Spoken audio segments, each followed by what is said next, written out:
Alright, what's up everybody? So the old daily driver is giving me the fits. The other morning, rode down the window to knock some frost off of it. Lo and behold, the window makes a lovely pop sound and she gets stuck part way down. She's been flopping ever since. So I ordered a new window regulator and motor. I'm gonna go ahead and swap it real quick. Get started and knock this thing out.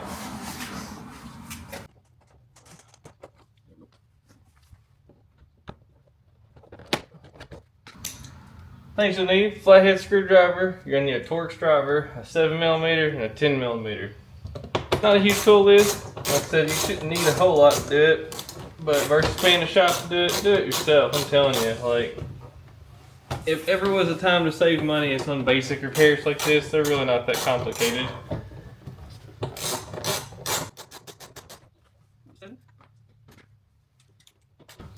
Trying to make too much fun of my 10mm socket.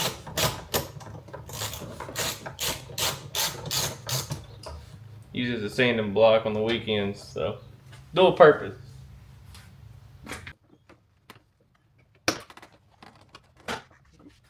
Alright, so once you get the 10mm, the 7mm, and the 7mm out, you get the top piece up here off the top of the door. Just walk up, grab.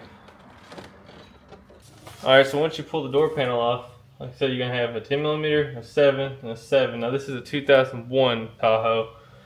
There's probably going to be some differences, but once you get those off, I think there may have been supposed to be a screw there, but there wasn't on mine, so just keep that in mind. Anyways, you're going to have this plug, this one, and the courtesy light. So you take those plugs off. Next, we need to take off the handle, so we got to pop off this little clip right here. So I can show you that little blue clip right there.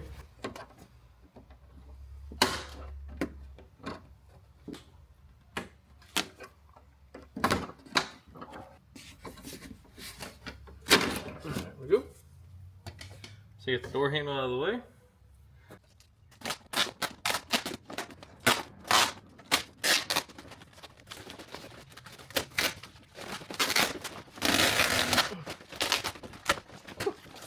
Alright, so one thing is my regulator quit working. I don't know why, what happened. I'm gonna raise it up. Take some handy dandy masking tape. Tape over top. Down the glass like that. Help hold the window up so it doesn't drop. Alright, so your window regulator is held in by 6 10mm bolts.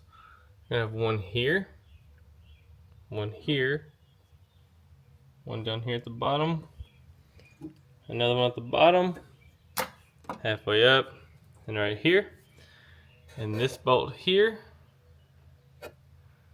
and this bolt here is what's holding the glass. So we're going to take those 2 bolts out and then the other 6.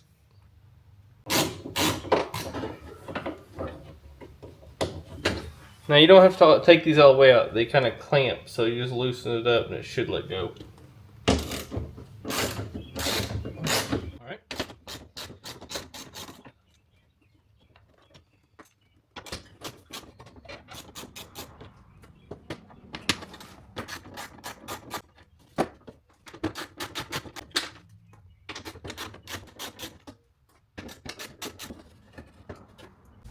Alright, so once those 6 are out, you gotta unplug the harness on the motor itself.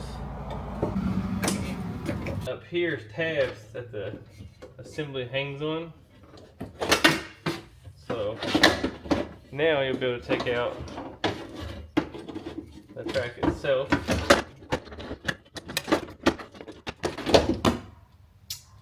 There you go. So you're gonna feed it down.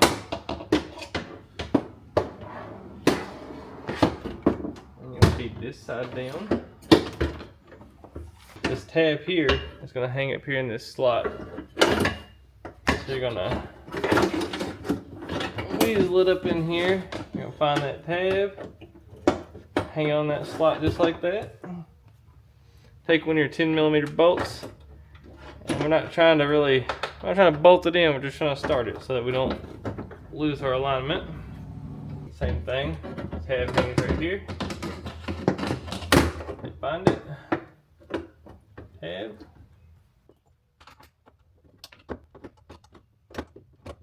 Alright, now once you get that hung on there, you go ahead and you put the 6 bolts back in.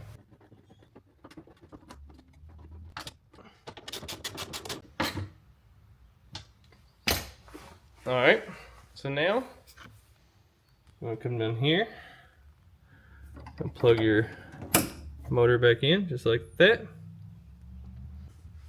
Alright, so once you get this all bolted back in, you plug the motor back in. Go ahead and plug your switch back in now. If you notice, I guess I need a switch too. So I can use the driver's side, roll it down to where you can get these window clamps at the bottom.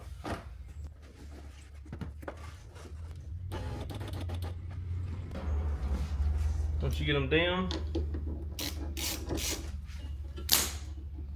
loosen them up a pretty good amount. That way you know that that window is going to fit inside of those really well, because you don't want to put a bunch of pressure on it and bust your glass. So don't run it straight up. Actually, I would not be honest with you. I'd loosen those before I ever put this in. That way you don't have to worry about it. Because I have to lower it, loosen this one, then roll this one back up and loosen it here. So it's just another hassle. And once you ease it up on the glass, make sure that the glass is actually securely put between the clamps. You don't want to get it in a weird bind, because again, we don't want to bust our glass. So that one's good.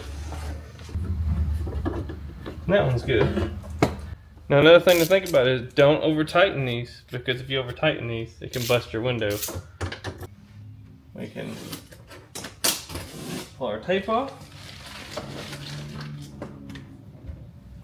We can pull the tape off, and then we can run it down and back up just to make sure there's no issues before we start putting things back on.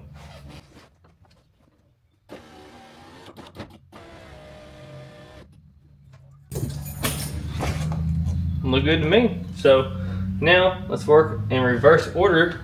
Alright, so I had a big dummy moment. If you ever handle here, the handle rod is currently hiding right here behind the track, which isn't going to work. So we're going to loosen this bolt back up, slide it through, tighten that bolt back up, and then carry on.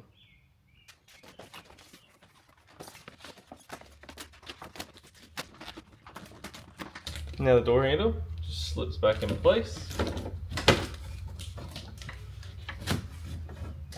Hook the rod in, flip your blue clip, and you have a door handle again.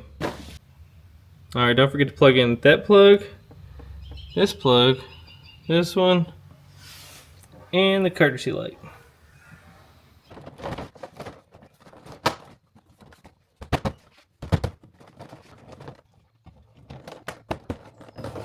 There we go.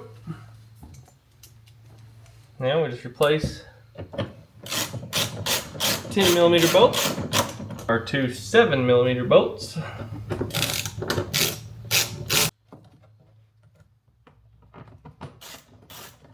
Plug your hopefully not busted switch back in.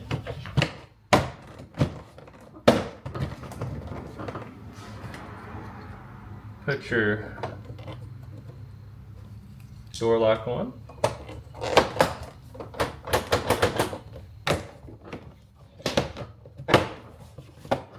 Door handle bezel.